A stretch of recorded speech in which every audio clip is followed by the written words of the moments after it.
আল্লাহ রাব্বুল আলামিনের অসংখ্য গণিত শুকর। আল্লাহ রাব্বুল আলামিন আমাদেরকে কিছু সময়ের জন্য ফারেক করে দ্বীনের কিছু কথা বলার, দ্বীনের কিছু কথা শোনার তৌফিক দিয়েছেন। আলহামদুলিল্লাহ। আয়োজন, বলা, কওয়া, শোনা তিনটার মধ্যে আল্লাহ তাআলা ইখলাস দান করে দিক, তাহলে আয়োজনটাও ইবাদতে গণ্য হবে, কথা বলাটাও ইবাদতে গণ্য হবে, কথা শোনাটাও ইবাদতে গণ্য হবে।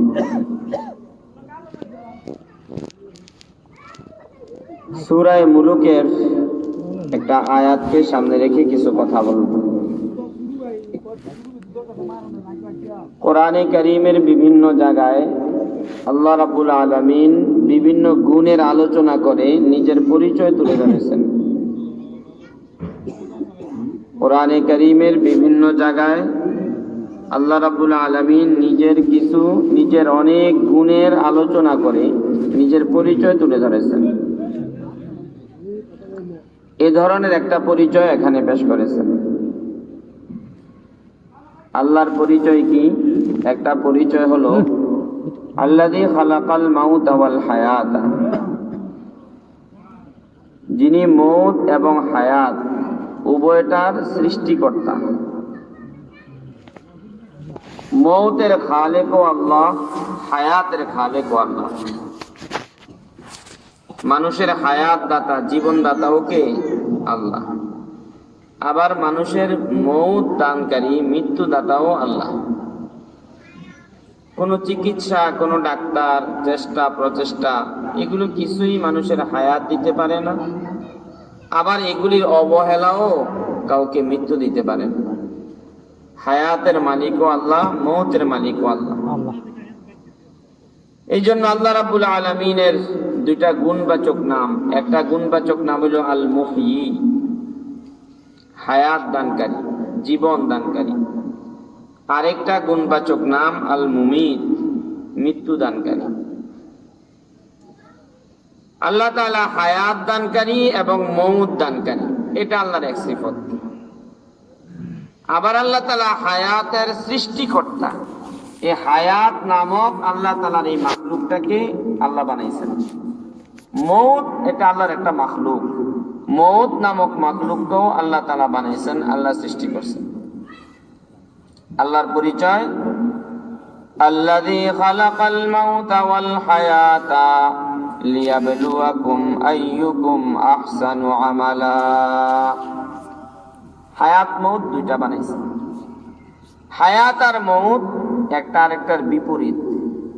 আলো অন্ধকারের মতো।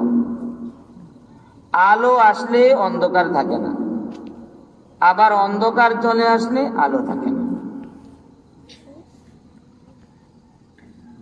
বিকাল বেলায় যখন সূর্য ডুবে যায় তো দুনিয়া থেকে আলো বিদায় নেয়। আলো বিদায় নেওয়ার সাথে সাথে অটোমেটিক অন্ধকার চলে আসে। আবার সকাল বেলায় যখন সূর্য উঠে তখন আবার আলো চলে আসে, অন্ধকার বিদায় নেয়। রাত দিন আল্লাহ তাআলার বড় দুইটা মাখলুক। রাত্র আর দিন আল্লাহ তাআলার বড় বড় দুইটা মাখলুক। একটা আসলে আরেকটা বিদায় নেয়, আরেকটা আসলে আরেকটা বিদায় নেয়। রাত্র আর দিন একত্রিত হয় না দুইটা কখনো। বিদ্যুৎ চলে গেলেই অন্ধকার চলে আসবে এমন না, বিদ্যুৎ চলে যাওয়ার পরে অন্ধকারটা আসতে আরো 4-5 মিনিট লাগবে। আলো আর অন্ধকার একটা আরেকটার বিপরীত, ঠিক হায়াত আর মৌত একটা আরেকটার বিপরীত। কারো মধ্যে হায়াত নাই, জীবন শেষ হয়ে গেছে, সাথে সাথে মারা গেছে। আবার কাউকে আল্লাহ তাআলা হায়াত দান করছেন, এটা সাথে সাথে জীবিত হয়ে গেছে, সাথে সাথে জীবিত হয়ে গেছে। এই যে আল্লাহ তাআলা বিপরীতমুখী দুইটা মাখলুককে তৈরি করলেন, দুইটা কেন বানাইলেন? তাহলে একটা বানাইতেন। আল্লাহ তাআলা যদি শুধু হায়াত সৃষ্টি করতেন, শুধু হায়াত, মৌত নামক কোনো কিছু নেই দুনিয়াতে, তখন দুনিয়ার চিত্রটা কেমন হইতো? মৌত নাই দুনিয়াতে, তাহলে অনন্তকাল থেকে সবাই আছে, চিরদিনের জন্য সবাই থাকবে এখানে। আমাদের অবস্থা তিনটা। দুনিয়াতে আসার আগে আমরা সবাই নাই ছিলাম, দুনিয়াতে আসার পরে এখন আছি, হায়াতে আছি। আবার দুনিয়ার হায়াত শেষ হয়ে গেলে আমাদের মধ্যে মৌত চলে আসবে। তা আমাদের তিন অবস্থা। প্রথম অবস্থা আমরা নাই ছিলাম, দ্বিতীয় অবস্থায় আছি, তৃতীয় অবস্থায় আবার নাই হয়ে যাবে। এ নাই থাকার নামে মৌত, মানুষ নাই এটার নামে মৃত্যু। তাহলে আমাদের উপরে দুই রকমের মৃত্যু আসে। এক মৌত আমাদের হায়াতের আগে, দুনিয়াতে আসার আগে, ওইটাও এক রকমের মৌত। আবার দুনিয়ার হায়াত শেষ হয়ে গেলে এটা আরেক রকমের মৌত। আল্লাহ তাআলা যদি শুধু হায়াত সৃষ্টি করতেন, শুধু হায়াত, মৌত না থাকতো, তাহলে এই পৃথিবীতে অনন্তকাল থেকে আমরা থাকতাম, অনাদিকাল থেকে আমরা থাকতাম, অনন্তকাল পর্যন্ত চিরদিনের জন্য থাকতাম, যদি শুধু হায়াত থাকতো, মৌত না থাকতো। আর যদি শুধু মৌত বানাইতেন, হায়াত না থাকতো, শুধু মৌত, হায়াত নামক কোনো কিছু নাই, শুধু মৌত, শুধু মৌত, হায়াত নাই, তাহলে আমরা কেউ দুনিয়াতে আসতাম না। যদি আল্লাহ তাআলা হায়াত নামক মাখলুক না বানাইতেন, আমরা কেউ দুনিয়াতে আসতাম না। আল্লাহ তাআলা হায়াতও তৈরি করছেন, মৌতও তৈরি করছেন, দুইটা বানাইছেন। এই দুইটা বানানোর পরে, বানানোর কারণে এক সময় আমরা ছিলাম না, এখন আছি, আবার থাকতাম। আল্লাহ তাআলা বলেন, এমন কেন? তোমরা এক সময় ছিলা না, এরপরে দুনিয়ায় আনলাম তোমাদেরকে হায়াত দান করে, আবার আমি তোমাদেরকে মৌত দিব, আবার দুনিয়ায় থাকবা না, এমন কেন? তোমরা আমার কাছে ছিলা, ওখান থেকে দুনিয়ায় পাঠাইলাম, আবার দুনিয়া থেকে আমার কাছে আসবা। আমরা সবাই দুনিয়ায় আসার আগে আল্লাহ তাআলার কাছে ছিলাম, রূহ জগতে ছিলাম। আবার দুনিয়া থেকে বিদায় নেওয়ার পরে যাব কোথায়? আল্লাহ তাআলার কাছে। অন্য কোন জায়গায় যাওয়ার সুযোগ নেই, ওখানে যাওয়া লাগে। সুম্মা ইলাইনা তুরজাউন, সব আল্লাহ তাআলার কাছে যাওয়া লাগে। এই জন্য তো আমরা মৃত্যুর সংবাদ শুনলে, কোন দুর্ঘটনার সংবাদ শুনলে, ইন্না লিল্লাহি ওয়া ইন্না ইলাইহি রাজিউন, যেই কোনো মৃত্যুর সংবাদ শুনলে, যেই কোনো বিপদ আপদ দুর্ঘটনার কথা শুনলেই, ছোট্ট একটা মশাই কামড় দিছে, তখন ইন্না লিল্লাহি ওয়া ইন্না ইলাইহি রাজিউন পড়বেন। এটা পিঁপড়া কামড় দিছে, মসজিদে যাওয়ার সময় পা পিছলে পড়ে গেছেন, অটোমেটিক যেন ইন্না লিল্লাহ বের হয়ে যায়। একটা গাছে ধাক্কা খাইছেন অন্ধকারে হাঁটার সময়, অটোমেটিক যেন ইন্না লিল্লাহ, পেট ব্যথা শুরু হয়েছে, সবাই আগে যেন ইন্না লিল্লাহ শুরু হয়। এরপরে আমরা তো কি বলি, গেলাম, ও মারে, ও বাবারে, কইরে তোরা, এগুলি না। ইমানদার একদম ছোট থেকে ছোট বিপদ আপদেও ইন্না লিল্লাহি ওয়া ইন্না ইলাইহি রাজিউন পড়বে। এটা যদি কেউ পড়ার অভ্যাস তৈরি করতে পারে, ছোট্ট ছোট্ট বিপদেও অটোমেটিক ইন্না লিল্লাহ চলে আসে, আশা করা যায় এই লোকটার মৃত্যুর সময় ঈমান নসিব হবে। কিভাবে? মৌত তো অনেক বড় কষ্টের বিষয়, মৌত অনেক বড় যন্ত্রণার বিষয়, অনেক বড় যন্ত্রণার বিষয়, অনেক কঠিন বিষয়।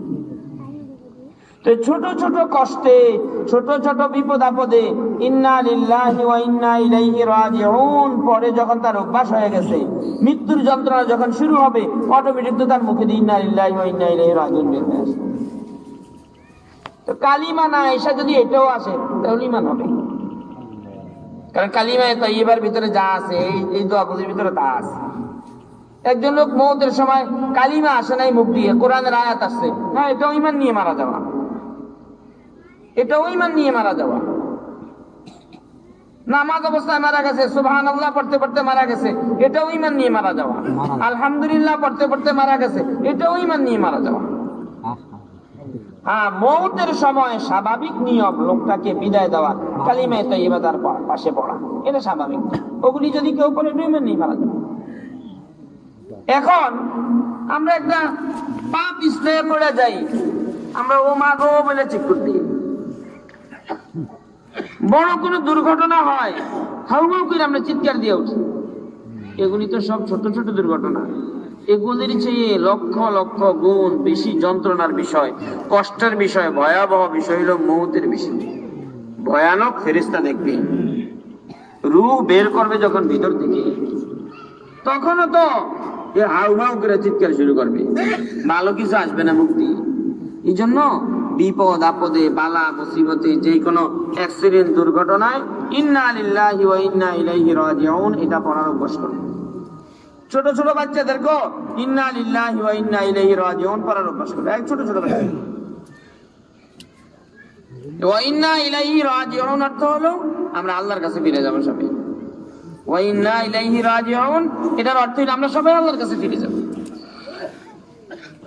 আমরা ছিলাম ও আল্লাহর কাছে, এই দুনিয়া থেকে বিদায় নেওয়ার পরে যাব আল্লাহর কাছে। কেন এমন? এখানেই কেন চিরদিন থাকি না আমরা, বা এখানে না এসা চিরদিন কেন আল্লাহর কাছে রয়ে গেলাম না আমরা? আল্লাহ বলে, কারণ আমি তো দুই প্রকার মাখলুক বানাইছি। আল্লাযী খালাকাল মাউতা ওয়াল হায়াতা লিয়াবলুয়াকুম আইয়ুকুম আহসানু আমালা। আল্লাহ ওই সত্তা, ওই জাত যিনি মৌতেরও খালেক, হায়াতেরও খালেক, মৌতেরও স্রষ্টা, হায়াতেরও স্রষ্টা।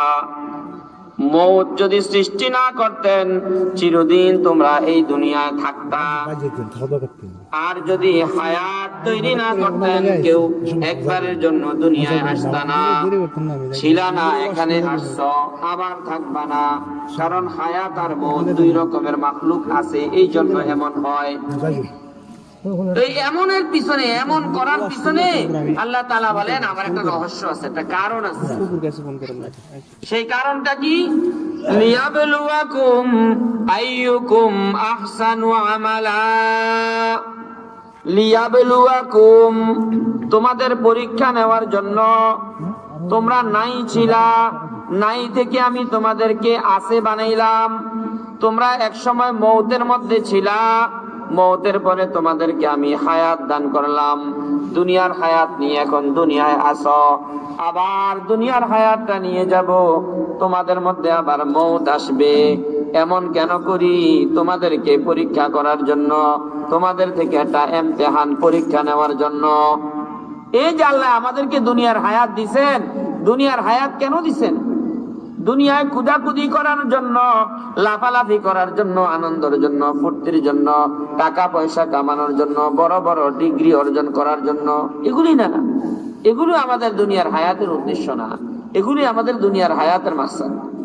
দুনিয়ার হায়াতের মাকসাদ হলো লিয়াবলুয়াকুম, তোমাদের থেকে একটা পরীক্ষা নিবেন। কি পরীক্ষা নিবেন? আমাদের দিকে আল্লাহ তাআলা কি যাচাই করবেন? পরীক্ষাটা কি নিবেন? কার সম্পদ বেশি হইছে, দুনিয়াতে বেশি সম্পদ জোড়াইতে পারছে, এই পরীক্ষা। কার দালান বিল্ডিংটা কত সুন্দর হইছে, এই পরীক্ষা।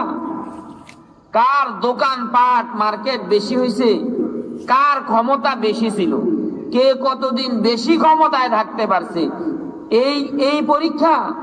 কি পরীক্ষা নিবেন? যাচাইটা করবেন কি? এটা আল্লাহ তাআলা বলে দিয়েছেন, আইয়ুকুম আহসানু আমালা লিয়াবলুয়াকুম আইয়ুকুম আহসানু আমালা। তোমাদের কার আমল সবচেয়ে বেশি সুন্দর, কার আমল সবচেয়ে বেশি সুন্দর, এটা আল্লাহ তাআলা দেখার জন্য, এটা যাচাই করার জন্য, এটা দুনিয়াতে আমাদের থেকে পরীক্ষা নিবে, কার আমল বেশি সুন্দর। লিয়াবলুয়াকুম আইয়ুকুম আহসানু আমালা, কার আমল সবচেয়ে বেশি সুন্দর। আমল কি? আমল কাকে বলে? নামাজ, রোজা, হজ, যাকাত, ইবাদত, বন্দেগী, শুধু এগুলি আমল না। এগুলি তো আমল, আমরা সবাই চিনি, কেবল এগুলি আমল না। আমার আর আপনার যত কার্যক্রম আছে সব কাজকর্মকে আমল বলে। বিবাহ শাদী এটাও আমল, ব্যবসা বাণিজ্য এটাও আমল, ক্ষেত খামার এটাও আমল, বিবি বাল বাচ্চা লালন পালন করা এটাও আমল, ঘর দরজা বানানো এটাও আমল, সব আমল। এই যে মাহফিলের আয়োজন এটাও আমল, আপনারা যে এখানে বসে আছেন এটাও আমল, আমি যে কথা বলতেছি এগুলিও আমল, সব আমল। কার আমলটা সুন্দর এটা আল্লাহ দেখবেন। আল্লাযী খালাকাল মাউতা ওয়াল হায়াতা লিয়াবলুয়াকুম আইয়ুকুম আহসানু আমালা। কার আমল কত সুন্দর এটা আল্লাহ তাআলা যাচাই করবেন, দেখবেন। আমি ঘর বানাই, ঘরটাও যেন সুন্দর আমল হয়। আমি বিদেশ যাই, এটাও যেন সুন্দর আমল হয়। ব্যবসা বাণিজ্য এটাও যেন আহসানু আমালা, সুন্দর আমল হয়। আমি মোবাইল ব্যবহার করি, এটাও যেন সুন্দর আমল হয়। বিবাহ শাদীটাও যেন সুন্দর আমল হয়। বাচ্চা কাচ্চা লালন পালন এটাও যেন সুন্দর আমল হয়। স্ত্রী সহবাস এটাও যেন সুন্দর আমল হয়। মহিলাদের রান্না বান্না, ঘর ঝাড়ু দেওয়া, একটা গরু পালা, গরুর থেকে দুধ পাওয়া, এই সবগুলো যেন সুন্দর আমল হয়। সব এগুলি আমল, সব আমল সুন্দর হওয়া লাগবে। আমল সুন্দরের মাপকাঠি কি? আমল সুন্দরের মাপকাঠি কি? আমার যেই কাজটা আল্লাহ এবং আল্লাহর রাসূলকে রাজি করার জন্য, আল্লাহকে রাজি খুশি করার জন্য হয়, এটি আমল, এটি আমল। ঘর বানাইতেছি কেন? আল্লাহকে রাজি করার জন্য। আমার বিবির থাকার জায়গা ব্যবস্থা করা এটা আমার জিম্মাদারি। আমি যদি এটা ব্যবস্থা না করি আল্লাহ আমার উপরে নারাজ হবেন। এই ঘর বানানোটাও আল্লাহকে রাজি করার জন্য আমল হয়, এটাও আমল হয়। মাহফিলে কেন আসলাম? দ্বীনি কথা শুনলে দিন মতে চলা যাবে, কিছু নেক আমল করা যাবে, আখিরাতের কিছু পুঁজি সংগ্রহ হবে, আল্লাহ তাআলা এতে রাজি হবেন, এটাও আমল। সবগুলি আমল হয়ে গেল, সব এগুলি আমল। লিয়াবলুয়াকুম আইয়ুকুম আহসানু আমালা। আমল সুন্দর করতে হবে। এবার একটা কথা এখানে বুঝি, একটা সুন্দর আমল আর একটা বেশি আমল, দুটা কথা। তাহলে মনোযোগ দিয়ে শুনবেন, খেয়াল করে শুনবেন। একটা সুন্দর আমল আর একটা বেশি আমল, অধিক আমল। সুন্দর আমলকে আরবিতে বলে আহসানু আমালা, আর বেশি আমলকে আরবিতে বলে আকসারু আমালা। আরবিতে আকসার কাসির মানে বেশি, আর আহসান হাসান মানে সুন্দর। আল্লাহ তাআলা এই আয়াতে আরো আছে এই অক্ষরের আয়াত, এই সবগুলোতে আল্লাহ এটাই বলছেন, লিয়াবলুয়াকুম আইয়ুকুম আহসানু আমালা। কার আমল সুন্দর এটা দেখবেন, কার আমল বেশি এটা দেখবেন না, কার আমল বেশি এটা দেখবেন না। এবার আমরা যে দুনিয়ায় আমলের পিছনে মেহনত করব, আমল, আমরা যে দুনিয়ায় আমলের পিছনে মেহনত করব, আমাদের প্রথম মেহনত হবে আমল সুন্দর করার, দ্বিতীয় পর্যায়ে মেহনত হবে আমল বেশি করার। এটা একটা দৃষ্টিভঙ্গি, এটা একটা মৌলিক কথা, মূল কথা। এটা দিলে একদম ভালোভাবে বসায় রাখি। আমাদের প্রথম মেহনত হবে আমল সুন্দর করা, না আমল বেশি করা। প্রথম মেহনত হবে আমল সুন্দর করা, দ্বিতীয় পর্যায়ে আমাদের মেহনত হবে আমল বেশি করা। 100 রাকাত নফল নামাজ পড়ার চেষ্টা করা, এটা দ্বিতীয় নম্বরে। সবার আগে চেষ্টা করব আমার 2 রাকাত যেন সুন্দর, এটাই যেন সুন্দর। আমল সুন্দর করা চাই, আমল বেশি বানানোর চাই। কেন আমরা আমল সুন্দর করার জন্য মেহনত করব, আমল বেশি করার জন্য না? তার কারণ হাসরের মাঠে আল্লাহ তাআলা আমাদের আমলের হিসাব নেবেন। আমার আর আপনার জিন্দেগির সব কিছুর হিসাব নেবেন।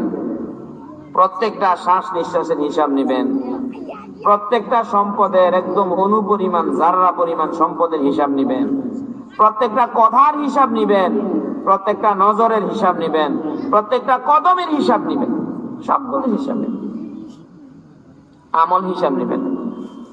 পাল্লায় আমল উঠাইয়া মাপবেন। মিজান, এটাকে বলে আমল মাপার পাল্লা।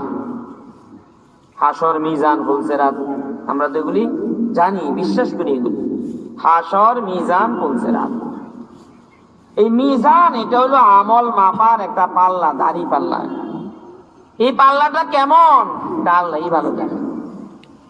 বর্তমান যুগের মাপ দেওয়ার যন্ত্র 20 বছর আগের মানুষই কি কল্পনাও করছে? কল্পনাও তো করেনি। আগের পাল্লা ছিল কি, ওই বেত দিয়া বানাইতো দুইটা, উপরে কাঠের একটা ডান্ডা ছিল, এই তো পাল্লা। পরে আস্তে আস্তে এটা লোহার হইলো উপরে ডান্ডাটা, এরপরে এটা কি হয়ে গেছে, এখন কি ডিজিটাল হয়ে গেছে। এখন পাল্লা পুল্লা নাই, এনে মাল রাখলেই পয়েন্ট উঠে। এই যে পাল্লা, বিদ্যুতের মিটার, এটাও তো একটা পাল্লা, ওটা দিয়ে বিদ্যুৎ মাপি। গ্যাসের মিটার, এটাও পাল্লা। আবার জ্বর মাপার থার্মোমিটার আছে, এটাও তো এক রকমের কি পরিমাপ যন্ত্র। কত রকমের পরিমাপ যন্ত্র 20 বছর আগের মানুষের কল্পনাও করে নাই। বিদ্যুৎও মাপা যাবে, গ্যাসও মাপা যাবে, আজকে তাপমাত্রা কত এটাও মাপা যাবে, কল্পনাও করেনি। হাসরের মাঠে আল্লাহ বান্দার আমল মাপবে। ওই মাপার মেশিনটা কেমন হবে?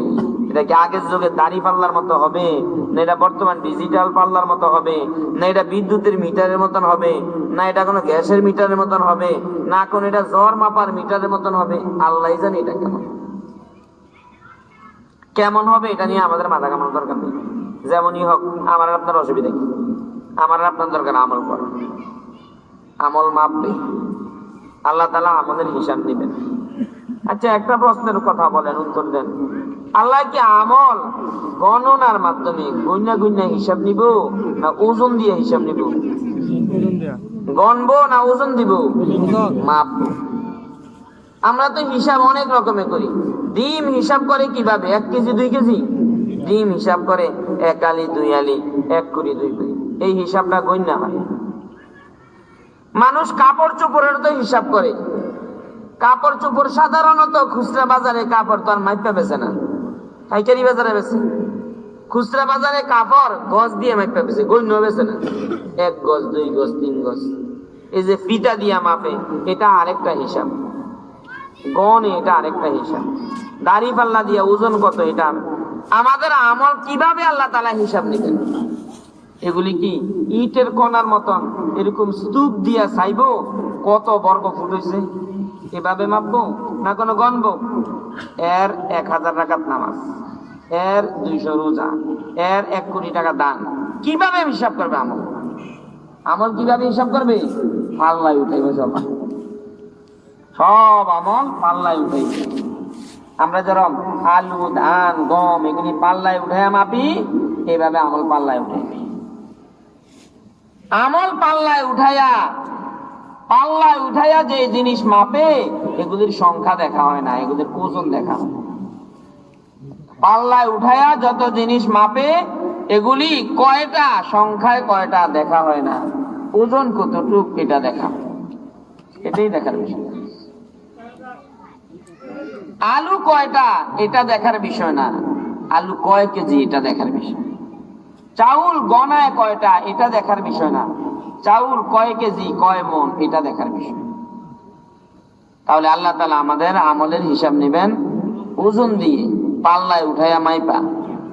فَأَمَّا مَنْ ثَقُلَتْ مَوَازِينُهُ فَهُوَ فِي عِيشَةٍ رَاضِيَةٍ وَأَمَّا مَنْ خَفَّتْ مَوَازِينُهُ فَأُمُّهُ هَاوِيَةٌ।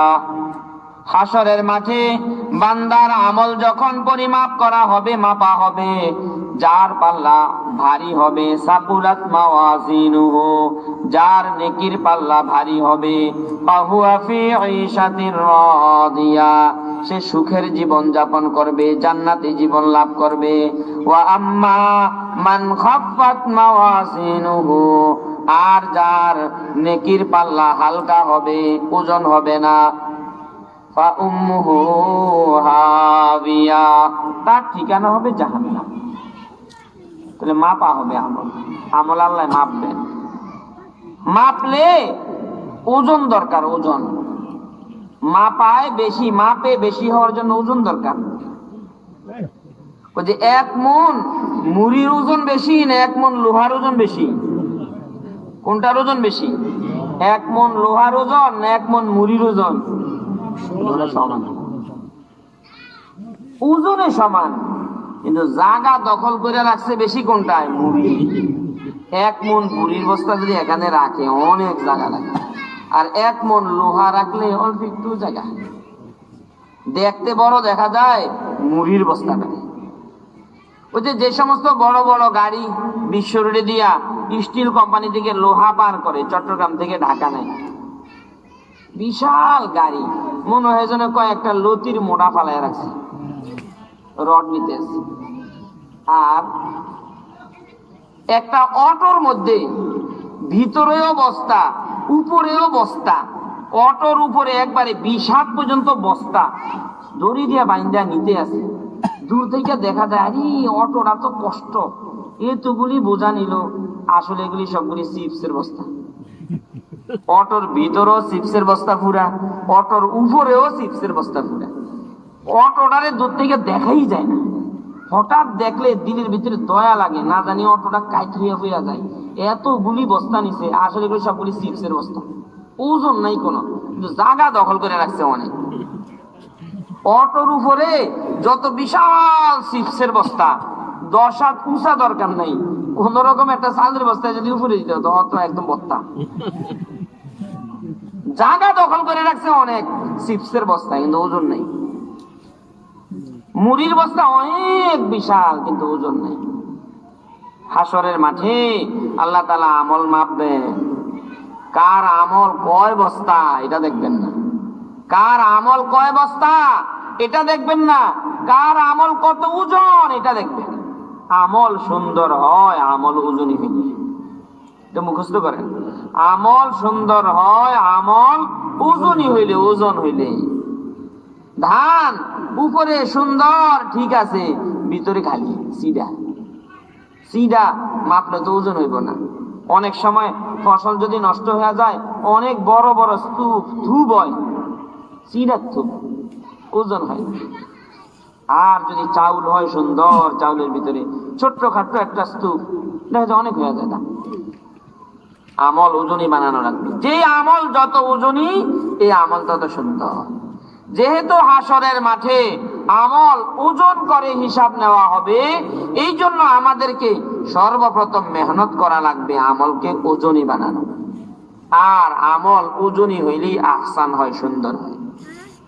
যদি হাসরের মাঠে আমাদের হিসাব, আমলের হিসাব গণনার মাধ্যমে নিতেন, গয়না নিতেন, কয় রাকাত নামাজ, কয় রাকাত রোজা, কয়টা রোজা, তারপর কয় টাকা দান, কয়টা হজ, কয় খতম কোরআন শরীফ, কয়বার সুবহানাল্লাহ, কয়বার আলহামদুলিল্লাহ, যদি এভাবে হিসাব করে নিতেন তাহলে নয় ওজন টোজনের দরকার নাই, বস্তা পুরানের দরকার আছিল, বড় বড় বস্তা শুধু আমলের।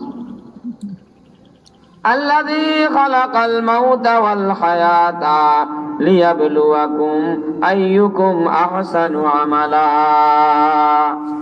যিনি হায়াতেরও খালেক, যিনি মৌতেরও খালেক, দুইটাকে তৈরি করছেন আমাদের পরীক্ষা নেওয়ার জন্য। আর পরীক্ষার বিষয়, পরীক্ষায় দেখার বিষয় হলো লিয়াবলুয়াকুম আইয়ুকুম আহসানু আমালা, কার আমলটা সুন্দর, কার আমল সুন্দর।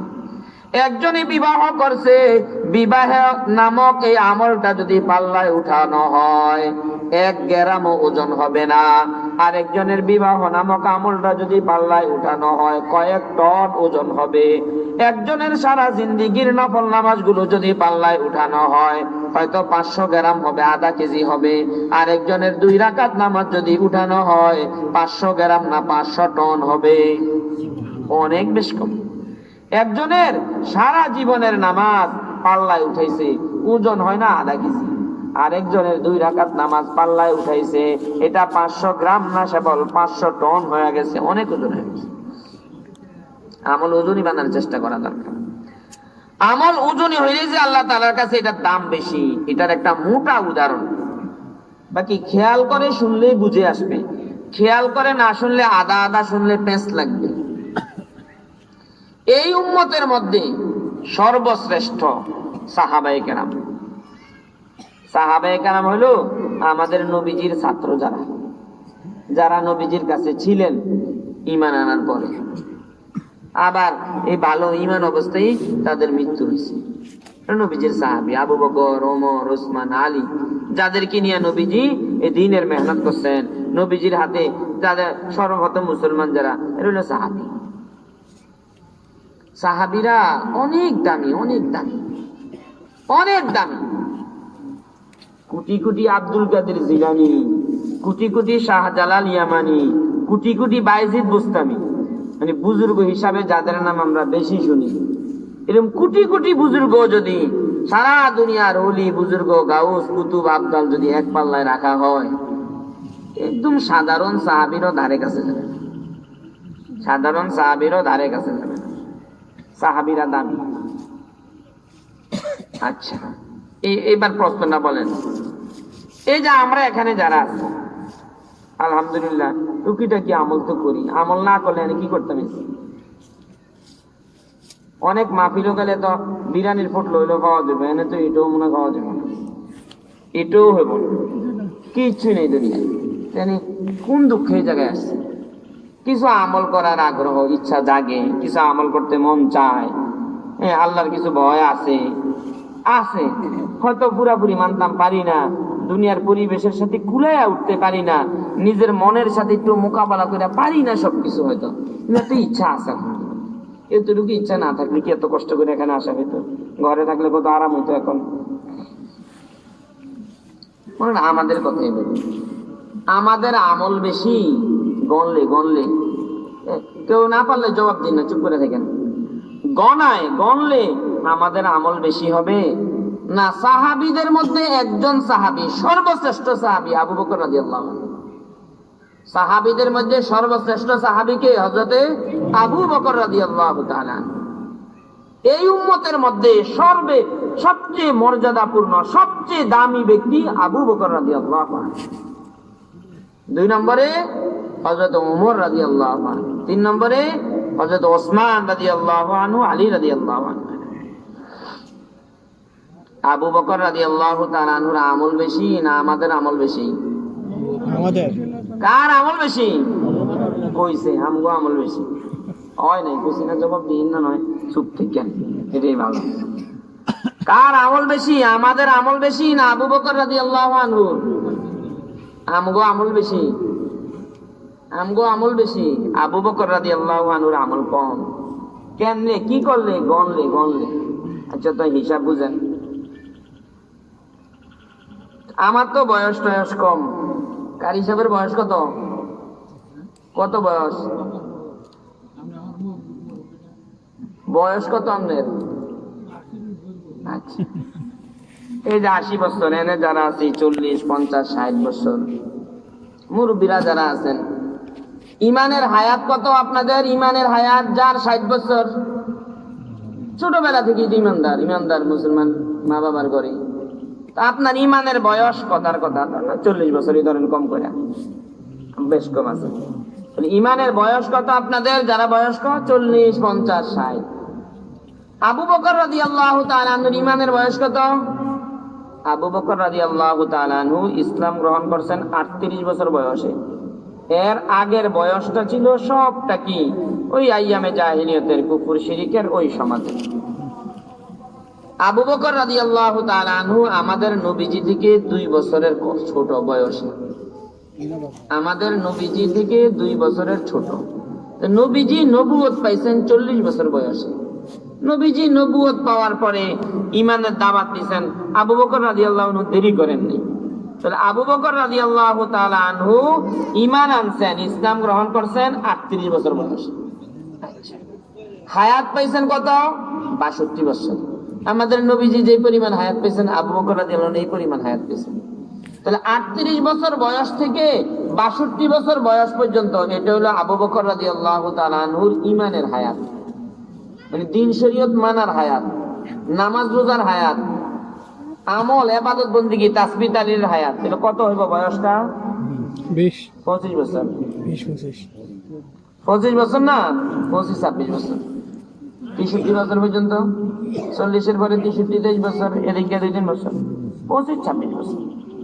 আবু বকর রাদিয়াল্লাহু তাআলা আনহু নামাজ পড়ছে কয় বছর? 25-26 বছর নামাজ পড়ছে, 25-26 বছর। আচ্ছা, একটা হিসাব করেন, ইমানের হায়াত তো পাইলেন, আমার আর আপনার ইমানের বয়স কত? 40, 50, 60, 70। আবু বকর রাদিয়াল্লাহু তাআলা আনহুর ইমানের বয়স মাত্র 25-26। ইমানের বয়স তো কম, মাত্র 25-26 বছর আল্লাহরে ডাকছে। আর কার হিসাবে তো আল্লাহরে ডাকতেছে কত? 65 বছর, 70 বছর। আবু বকর রাদিয়াল্লাহু তাআলা অনেক বেশি না? আবু বকর রাদিয়াল্লাহু তাআলা আমল কম, আমাদের আমল বেশি। ইমানের পরে সবচেয়ে বড় ইবাদত হলো নামাজ। ইমানের পরে সবচেয়ে বড় ইবাদত হলো নামাজ। নামাজের মধ্যে সবচেয়ে বড় গুরুত্বপূর্ণ নামাজ হচ্ছে ফরজ নামাজ। যার ইমানের বয়স 60 বছর, 40 বছর, আপনি 60 বছর নামাজ পড়তেন আছেন, জীবনের শুরুতে যদি নামাজ পড়েন, 60 বছর নামাজ পড়তেছেন, 60 বছর আপনার নামাজ, 60 বছরের নামাজ। আর আবু বকর রাদিয়াল্লাহু তাআলা আনহু ইমানের বয়সে হইল মাত্র 26 বছর, 25-26 বছর। আর নামাজ ফরজ হয়েছে তো কবে? নবীজি মেরাজে গেছেন। এক বক্তব্য মতে নবীজির মেরাজ হয়েছে এই নবুয়তের 5ম বছর, এক কথা মতে। তাহলে 5ম বছর যদি হয়, আবু বকর রাদিয়াল্লাহু তাআলা আনহুর 25-26 5 বাদ দিয়ে দেন, 20 বছর। আবু বকর ফরজ নামাজ পড়ছে কয় বছর? 20 বছর। আর আমরা ফরজ নামাজ পড়ছি কয় বছর? 40 বছর, 50 বছর। তো গণেন কার নামাজ বেশি? আমগো নামাজ বেশি, আবু বকর রাদিয়াল্লাহু তাআলা। এবার আসেন রোজার হিসাব করেন। যার 60 বছর ইমানের হায়াত, 40 বছর ইমানের হায়াত, সে যদি ফরজ রোজা একদম জীবনের শুরু থেকে করে থাকে, তাহলে 40টা রমজান পাইছে, 60টা রমজান পাইছে, 50টা রমজান পাইছে, তাহলে 60 মাস রোজা আমল নামায়, 60 বছরের রোজা। আবু বকর রাদিয়াল্লাহু তাআলা আনহুর ইমানের বয়সে মাত্র 25-26 বছর। আর রোজা ফরজ হয়েছে মক্কার 13 বছর পার হইয়া। মক্কার 13 বছরও কি ছিল না? রমজানের রোজা ছিল না। এই 13 বছর পার হইয়া মদিনায় যাওয়ানোর পরে 1ম বছর পার হইয়া এই 14 বছর গেছি, 2য় বছর। তাহলে আবু বকর রাদিয়াল্লাহু তাআলা আনহুর ইমানের বয়স হইল কত? 25 বছর, 26 বছর, 25 বছর। 25 বছরের মধ্যে 14 বছর রমজানের রোজা ছিলই না, রাখবো কোথেকে? তাহলে 25 বছর তো 14 বছর বাদ দেন, আবু বকর রাদিয়াল্লাহু তাআলা আনহু কয় রমজান রোজা রাখছে? 11 রমজান। মাত্র 11 রমজান, 11 বছর, 11 রমজান, 11টা মাস পাইছে। আর আমরা তো 60 রমজান পাইয়া গেছি, 50 রমজান পাইয়া গেছি, 70 রমজান পাইয়া গেছি। আচ্ছা, এবার আসেন কোরআন শরীফ খতম করুন। যারা মাশাআল্লাহ এলাকার কোরআনে কারীম খতম করেন, তো কোরআন শরীফ পড়ে না মানুষ। আগের যুগে একটা পরিবেশ ছিল যে মুরব্বীরা তো আমগতন ভালো জানে, শেষ রাত্রে উঠলে বাড়িতে বাড়িতে মহিলাদের মধ্যে, পুরুষের মধ্যে 2-4 জন বয়স্ক মানুষ থাকে, গুনগুন বাড়িতে আওয়াজ শোনা যেত, একটু জিকির করতেছে, একটু কাঁদতেছে। গ্রামে ঘুরলে সকালবেলায় বিভিন্ন ঘরের থেকে তেলাওয়াতের আওয়াজ আসতো, তেলাওয়াতের আওয়াজ আসতো। এখন যুবক যুবতীরা 2টা 2:30 পর্যন্ত শুধু মোবাইল চালায়, শুধু মোবাইল চালায়। আর 2টা 2:30 3টা বাজে ঘুমায়া ওই 9টা 10টা বাজে উঠে, 9টা 10টা বাজে উঠে। तेरी महफिल भी गई और सुबह की नाली भी गई, तेरी महफिल भी गई और सुबह की नाली भी गई। जी আল্লাহ তাআলার আশিক যারা, আল্লাহকে চিনছে যারা, দুনিয়াতে এদের সমাবেশ নাই। এখন শেষ রাতের কান্নাকাটিও নেই, শেষ রাতের কান্নাকাটিও নেই। সবকি আহি বি গই, সুবহ কি নালি বি গই। রাত্রে যে একটু আহাজারি হইতো এটাও এখন নাই, সকালবেলা যে একটু কান্নাকাটি হইতো এটাও নেই। মাশাআল্লাহ যারা কোরআনে কারীম তেলাওয়াত করে 2-4 জন আছে, না থাকলে কি আল্লাহ দুনিয়া রাখতো নাকি? আছে। যারা নিয়মিত তেলাওয়াত করে 60 বছর যদি প্রতি বছর তেলাওয়াত করে, এক খতমও যদি পড়ে তো 60 খতম। যারা তেলাওয়াত করে আর কি বছরে এক খতমই পড়ে মাত্র। যারা হাফেজ যারা তার অনেক বেশি পড়ে, 60 বছর হায়াত পাইলে একজন হাফেজ সাহেব কয়েকশো খতম তার পুরা জিন্দেগি, কয়েকশো খতম। আচ্ছা, আবু বকর রাদিয়াল্লাহু তাআলা আনহু মোট কয় খতম দিয়েছে কোরআন শরীফ? মুক্তব বললে জিজ্ঞাসা বলা হয় না, তোর কয় খতম হয়েছে? পুরা কোরআন শরীফ নাজিল হওয়া শেষ হইতে হইতেই তো নবীজির হায়াত শেষ হয়েছে। পুরা কোরআন শরীফ নাজিল হয়েছে কয় বছর সময় নিয়ে? 23 বছর সময় নিয়ে, অল্প অল্প একটু একটু একটু একটু করে। পুরা কোরআন শরীফ নাজিল হওয়ার পরে আবু বকর রাদিয়াল্লাহু তাআলা আনহু পুরা কোরআন শরীফ খতম করার সময় পাইছে কত? 2 বছর 2.5 বছর। 2 বছর 2.5 বছর করলে আর কয় কত? 60 বছর কে রইব? আপনি যে দিক দিয়ে হিসাব করেন, গণলে কার আমল বেশি? আমাদের আমল বেশি। আমল আমাদের বেশি গণলে ঘটনা কি? আবু বকর কার সর্বশ্রেষ্ঠ উম্মতের ঘটনা কি? আবু বকর কেন সর্বশ্রেষ্ঠ? কারণ এটাই, লিয়াবলুয়াকুম আইয়ুকুম আহসানু আমালা। হযরত আবু বকর যেই কয় রাকাত নামাজ পড়ছে, পুরা উম্মতের নামাজগুলো যদি এক পাল্লায় রাখা হয়, আবু বকর রাদিয়াল্লাহু তাআলা নূর 1 রাকাত নামাজ যদি এক পাল্লায় রাখা হয়, আবু বকরের ওই 1 রাকাত নামাজের ওজনই বেশি হবে। পুরা সব উম্মতের নামাজগুলো, সব উম্মতের রোজাগুলো যদি এক পাল্লায় রাখা হয়, আর আবু বকর রাদিয়াল্লাহু তাআলা নূর একটা রোজা যদি এক পাল্লায় রাখা হয়, আবু বকর রাদিয়াল্লাহু তাআলা নূর একটা রোজার ওজন বেশি হবে।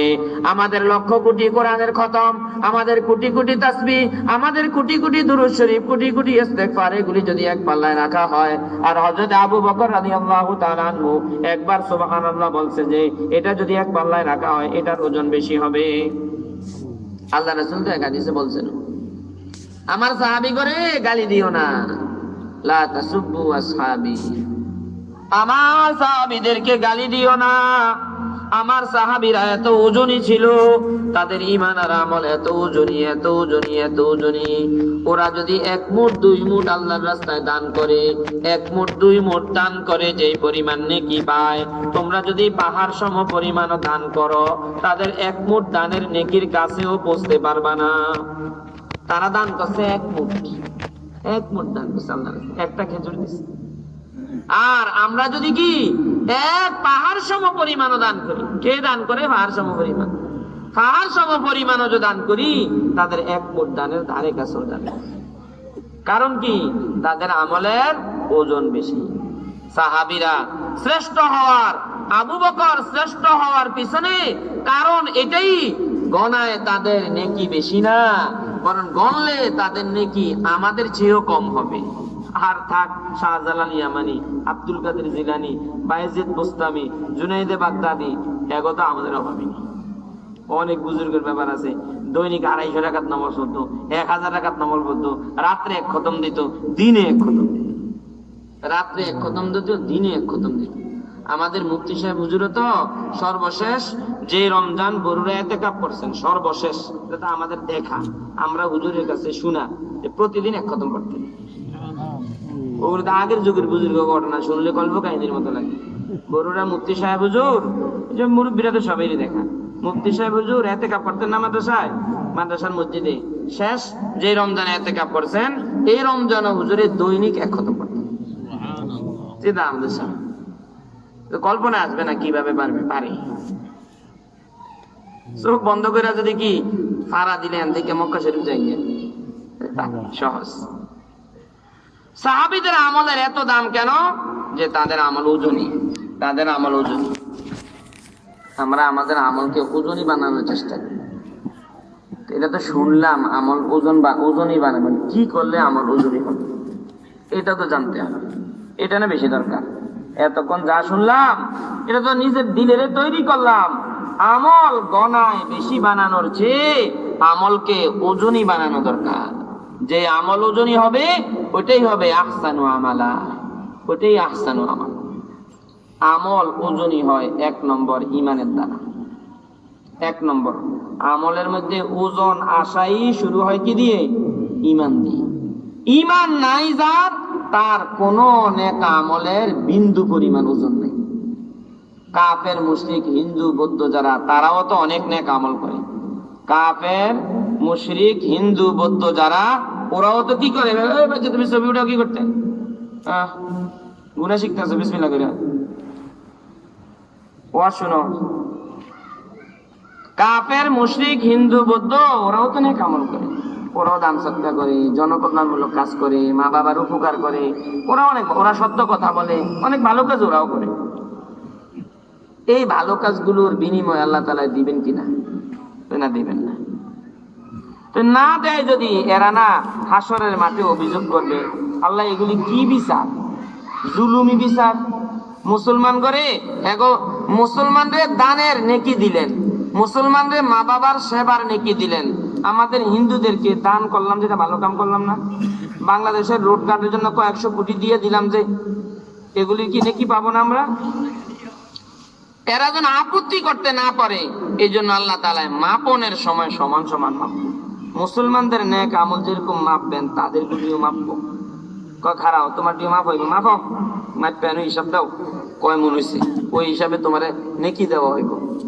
তো অমুসলিমদের যত নেক কাজ আছে, জীবনে সত্য কথা বলছে, মানুষের সাথে ভদ্র ব্যবহার করছে, দান করছে, রুগীর সেবা করছে, গরিবের উপকার করছে, এগুলি সব করছে, যে বিশাল এক বস্তা পাল্লায় তুলবো, চিপসের বস্তার মতো না, অনেক বিশাল এক বস্তা, এরা পাল্লায় তুলবো। তুললে পাল্লা না একটু লড়ত না, একটু নড়বে না পাল্লা, কারণ ওজন যদি সামান্য থাকে, তারপরে তো নড়তো পাল্লাটা, একটু নড়বে না।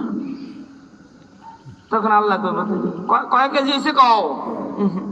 কোন 1 গ্রামও না। কারণ কি? ঈমান নাই।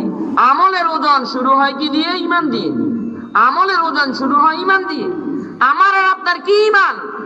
সাহাবায়ে কেরামের ঈমান হিসাব নেন। সাহাবায়ে কেরামের ঈমান এত মজবুত ঈমান ছিল, এত ভারী পাক্কা ঈমান ছিল, ওই ঈমান দিয়ে তারা নিজের স্বামী ইমানদার হওয়ার পরে বিবিকে ছেড়ে দিয়েছেন, বিবি এখনো ঈমান আনে নাই, মা বাবা ছেড়ে দিয়ে মদিনায় হিজরত করে গেছেন, ব্যবসা বাণিজ্য সব কিছু ত্যাগ করছেন। সাহাবায়ে কেরাম বাড়ি ঘর জায়গা জমিন মক্কায় সব কিছু রেখে দিয়ে মদিনায় চলে গেছেন। কে পারবেন এখন? কে পারবেন? ত্যাগ করতেন পারবেন? কে পারবেন? শরীয়তের হুকুম, এই বিবি ছেড়ে দিতে হবে। কে প্রস্তুত আছেন? পারবেন? শরীয়তের হুকুম, এখন হুকুম আসছে, এই বাড়িঘর সব ছেড়ে দিয়ে তুমি পথের ভিখারি হয়ে যাওয়া লাগবে। সাহাবায়ে কেরাম এরকম হয়েছেন? পারবো কিনা? নিজের ঈমান যাচাই করি, কে কতটুকু পারবে? আরে ওগুলি থাক দূরের কথা, ওগুলি থাক দূরের কথা। 15 লাখ টাকা খরচ করে পাসপোর্ট, ভিসা সব কিছু ওকে, টিকিটও হয়ে গেছে, অনেক উন্নত দেশে যাবে, অনেক টাকা, মাসে নাকি 10 লাখ টাকা বেতন পাবে, সব কিছু ঠিকঠাক, ফ্লাইটেরও ডেট। দাড়িগুলি না ফালাইলে ফ্লাইটটা হবে না, শুন দাড়িগুলি ফালানো লাগবে।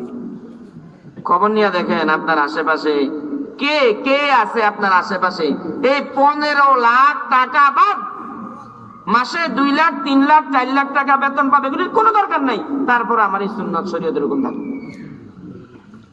থাকুক, শরীয়তের হুকুম।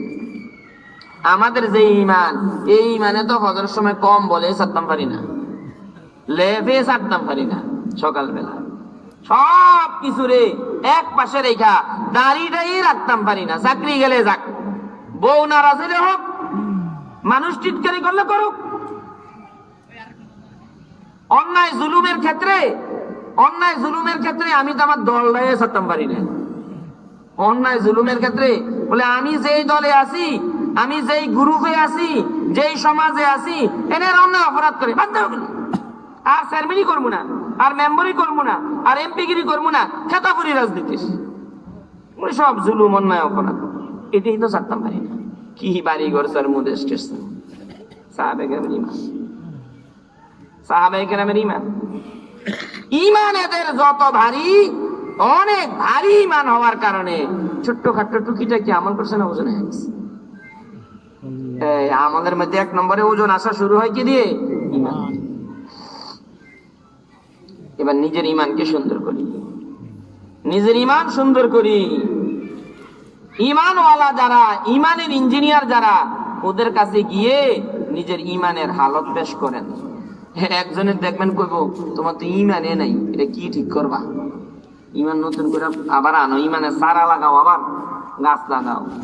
আরেকজনে কইব তোমার ইমানের তো চোখ নাই, কান নাই, ল্যাংরা লুলা হাঁটু, ইস্করা বিমান ঠিক করতে হবে। ইমান ঠিক করতে হবে, 1 নম্বর কাজ। ইমান ঠিক, আমলে ওজন আসা শুরু হবে। ইমান নাই, আমলে ওজন নাই। ইমান যত সুন্দর, আমল তত সুন্দর। এই জন্য দাওয়াত ও তাবলীগের মেহনতের মধ্যে শুধু কি কয়? ইমানের কথা কয়। ফজরের পরেও, মাগরিবের পরেও সারাদিন কেবল করে আল্লাহ খাবায়, আল্লাহ খাবায়, আল্লাহ পালে। যা কিছু দেখি না দেখি সব এগুলি মাকলুক, মাকলুক কিছুই করতে পারে না, যা করে সব আল্লাহ করে, আল্লাহর করে, এই কয় শুধু, আর কিছু কয় না। না তালাকের মাসালা কয়, না বিয়ার মাসালা কয়, এগুলি কিছু ঘটে না, শুধু এগুলি কইতেছে। কারণ কাঁঠাল যদি সুন্দর চাই, কাঁঠালটা হৃষ্টপুষ্ট হওয়া দরকার। কাঁঠাল গাছের গোড়াত পানি দিবেন না কাঁঠালের গোড়াত পানি দিবেন? গাছের গোড়া। এক তো কয় কাঁঠাল, এটা তো গাছের আঘাত, গোড়াত পানি দিলে যাইতেছে, এটা তো অনেক সময় লাগবে। এক কাম করি, আমি বদনা দিয়ে গাছ উঠটা কাঁঠালটার গোড়াতে একটু পানি দিই, একটু পানি দিই, কোনো লাভ হইব? কোনো লাভ হইবে না। ইমান তো হইলো গাছ। ইমানের গোড়ায় যদি পানি দেয়, এই ইমানের গাছেই নামাজ। নামাজ হচ্ছে কাঁঠাল, নামাজ কাঁঠাল, রোজা কাঁঠাল, যত নেক আমল আছে, তেলাওয়াত, জিকির, আজকার, এগুলি গাছের ডালা, পাতা, ফল, ফুল। গাছের গোড়ায় যদি মেহনত করো, এনে পানি দাও, এনে সার দাও, এনে ওষুধ দাও, আগাছা পর গাছ এই জায়গা তুমি সাফ করো, এই জায়গা থেকে সাফ করলে এই জায়গায় যদি সবকিছু ঠিকঠাক মতো হয়, দেখবা গাছের ডালা এমনি সুন্দর। তোমার কে কইছে ডালার গোড়াত পানি দিতা? কে কইছে তোমারে কাঁঠালের গোড়াত পানি দিতা? কাঁঠালের গোড়াত পানি দিলে কি কাঁঠাল হৃষ্টপুষ্ট হইব? নামাজ, রোজা, হজ, যাকাত, আমল যা আছে, এগুলি সব ইমানের গাছের ডালা, ফল, ফুল, পাতা। এই সাহাবায়ে কেরাম ইমানের গোড়ার মধ্যে এত পানি ঢালছে। পানি নি কেবল, পানি নি কেবল, চোখের পানি দিছে, ঘাম দিছে, রক্ত দিছে, যা দেওয়ার সব সব দিছে। আমাদের এখানে এই পর্যন্ত কেউ আছি যে আমি আমার আমল সুন্দর করার পিছনে ঘাম ঝরাইছি? আমি আমার আমল সুন্দর করার জন্য চোখের পানি ঢালছি? আমি আমার ইমান আমল সুন্দর করার জন্য রক্ত ঢালছি? রক্ত ঝরানোর সময় তো হয় না, সুযোগই তো হয় না। সাহাবায়ে কেরাম নিজের দিন ও ইমান সুন্দর করার জন্য চোখের পানি দিছে, ধন সম্পদ দিছে, বিবি বাল বাচ্চা ছাড়ছে, বাড়ি গাড়ি ছাড়ছে, নেতৃত্ব ছাড়ছে, সমাজ ছাড়ছে, ব্যবসা বাণিজ্য ছাড়ছে, তো ইমান মজবুত হয়েছে। এই ইমানের গাছের মধ্যে ফল ধরলে হৃষ্টপুষ্ট হইব না কোনান হইব? আমগো যে মরা গাছ, শুকনা পুরাটা গাছ শুকনা, এনে কি কাগজের ফুল একটা টানাই রাখছে গাছ, দূরের থেকে দেখা যায় সে ফুল ধরছে, দূরের থেকে দেখা যায় কি প্লাস্টিকের আম একটা ঝুলিয়ে রাখছে, এনে দেখা যায় কি আমগো নামাজি করি না প্লাস্টিকের আমের মতন, আমাদের ফুলেগুলো কাগজের ফুলের মতন। আর ইমানের হালত হইলো শুকনা, উলুয়ে ধরে রয়েছে, উই ফুকায় ধরে রয়েছে, মাটি মুড়ি ঢেলে রাখছে, এরকমই দেখা যায়। কি এই আমল ওজনে বানাইতে হলে 1 নম্বর ইমান। 2 নম্বর, আমল ওজনে বানাইতে হইলে ইলম লাগবে। ইলম, যার ইলম যত বেশি, তার আমলের ওজন তত বেশি। ফজলুল আলিমি আলাল আবিদি কা ফজলি আলা আদনাকুম।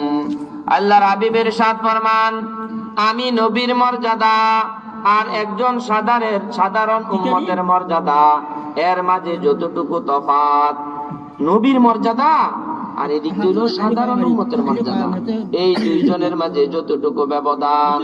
ফজলুল আলিমি আলাল আবিদি, একজন আলেম ফরজ, ওয়াজিব, সুন্নতে মুআক্কাদা ঠিকমতো আদায় করে, নফল মুস্তাহাব এগুলি পড়ার এত সুযোগ পায় না, দৌড়াদৌড়ি করে মাদ্রাসার লাই। ফরজ, ওয়াজিব, সুন্নতে মুআক্কাদা আদায় করার পরে নফল মুস্তাহাব এগুলো এত বেশি আদায় করার সুযোগ পায় না। সারাদিন ঘন্টা করতে হয়, মাদ্রাসার জন্য দৌড়াইতে হয়, দাওয়াত ও তাবলীগের জন্য দৌড়াইতে হয়। একজন আলেম বিভিন্ন কাজের জন্য দৌড়ায়, বাকি টাইমটা ইলমের পিছনে মেহনত করে, অনেক জানে আল্লাহরে, অনেক চিনে আল্লাহরে, অনেক কাছ থেকে জানে, অনেক ভাবে চিনে। এরকম একজন আলেম আর আরেকজনের অতিরিক্ত এলেম নাই, শুধু প্রয়োজন পরিমাণ এলেম আছে। ওজুটা কত জানে, গোসল জানে, তাইমুম জানে, নামাজ রোজা টুকিটাকি হালাল হারাম জানে, এতটুকু। কিন্তু ইবাদত করে অনেক, ইবাদত করে অনেক, ইশরাক পড়ে অনেক, নফল নামাজ পড়ে, তাহাজ্জুদ, আওয়াবিন, তেলাওয়াত, অনেক কিছু করে। দুজনেই ভালো।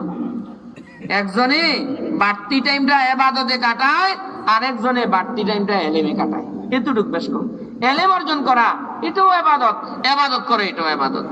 আল্লাহর রাসূল বলেন, এই আলেম আর আবেদের মধ্যে এত ব্যবধান, এত ব্যবধান, আমি নবী আর সাধারণ উম্মতের মধ্যে যতটুকু ব্যবধান। কারণটা কি, রহস্যটা কি? রহস্য এটাই, আবেদের ইবাদতের পিছনে এলেম কম, আর আলেম যদিও অল্প আমল করছে, এটার পিছনে এলেম যোগ হইছে। এলেমের দ্বারা আমলের ওজন বাড়ে, এলেমের দ্বারা আমলের ওজন বাড়ে। কেমনে এলেমের দ্বারা আমলের ওজন বাড়ে? অনেক লম্বা চূড়া কথাবার্তা এগুলো। এই দুইজনে ঢাকা গেছে, একজনে, এক ভাই, ছোট ভাই আগের দিন ঢাকা গেছে, আসা যাওয়ায় সমান খরচ, 1000 টাকা খরচ হচ্ছে। কিচ্ছু চিনে না ঢাকা, না সংসদ ভবন কই আছে চিনে, না চিড়িয়াখানা কই আছে চিনে, না শিশু পার্ক কই আছে চিনে। মানে ঢাকায় হিসাবে ঢাকায় দেখার কিচ্ছু চিনে না। কোন জায়গার মধ্যে কি মার্কেট আছে, একটু কম দামে ভালো জিনিস পাওয়া যায়, কিচ্ছু চিনে না। ঢাকায় গেছে, সায়দাবাদ গেছে, কেমনে গুলিস্তান গেছে, আবার একদিন ঘুরে গেলে আবার ঘুরে চলে এসেছে। আইএন গফ করে, এই ব্যাগ গফ করে, এই গফ করে, ঢাকা গেছিলাম, ঘুরুনেল্লাই এই দেখছি, এই দেখছি, কি দেখছে, বাসে উঠছে, টিকিট কাটছে, ভাড়া দিছে, সিটের কথা কয়, গাড়ি যেন দুমাস আছে এগুলির কথা কয়, দুই পাশে দিয়ে গাড়ি দিয়ে এগুলির কথা কয়। খরচ মানে 1000 টাকা খরচ। আরেক ভাইয়ের ঢাকা সম্পর্কে এলেম আছে, এলেম মানে জানা আর কি, ঢাকা সম্পর্কে এলেম আছে। চিড়িয়াখানা কোন জায়গায় দেখার অনেক কিছু আছে, শিশু পার্ক কোন জায়গায় দেখা আছে, টঙ্গী ময়দান দেখা আছে, কাকরাইল মসজিদ দেখা আছে, ঢাকার অনেক বড় বড় মানুষ আছে, এগুলি দেখা আছে। ওই 1000 টাকা খরচ করেই ঢাকা সব দেখে আসছে। একবারে অনেক ওলামা কেরামের সাথেও দেখা করে আসছে, ভালো ভালো মার্কেটের থেকে তুলনামূলক কম দামে কি অনেক ভালো ভালো জিনিস নিয়ে আসছে। খরচ দুজনের সমান হয়েছে। একজনের, দুইজনের ঢাকা দেখার মধ্যে বেশ কম আছে, আকাশ পাতাল, আকাশ পাতাল বেশ কম আছে। এই বেশ কমটা কি কারণে হয়েছে? গাড়ির ভাড়া কম বেশ কমের কারণে, গাড়ি উন্নত আর খারাপ হওয়ার কারণে, কিচ্ছুর কারণে না। একজনের ঢাকা সম্পর্কে এলেম আছে, আরেকজনের নেই। একটা ছোট উদাহরণ, এক পাবলিক রোজা রাখে, নফল রোজা রাখছে, সোমবারে রোজা রাখছে, নফল রোজা, দামি রোজা, কিন্তু রোজা রাখা এতটুক জানে রোজা রাখলে সওয়াব হয়, তো রোজা রাখছে, শেষ, উনি আবেদ, তাহলে সওয়াব দিবে। আরেকজন আলেম, উনি নফল রোজা রাখছে, উনি যে এই নফল রোজা একটা দিয়ে আল্লাহর থেকে কত কিছু যে নিছে। নফল রোজা সম্পর্কে যত এলেম ওনার আছে, কি আছে ওনার? যে একটা রোজা রাখবে, রোজা রাখার দ্বারা আল্লাহ তাআলা জান্নাতে যাওয়ার সময় একটা গেট দিবে, এই গেটের নিচে দিয়া গেলে, গেটের নিচে দিয়া গেলে সব পিপাসা শেষ হয়ে যাবে। রোজাদারের মুখের গন্ধ আল্লাহ তাআলার কাছে মেশক আম্বরের মতো প্রিয়। এই আশায় আছে, ও রোজা রাখতেছে আর আল্লাহ তাআলার কাছে আমার এই গ্রানটা তো অনেক প্রিয় লাগতে আছে।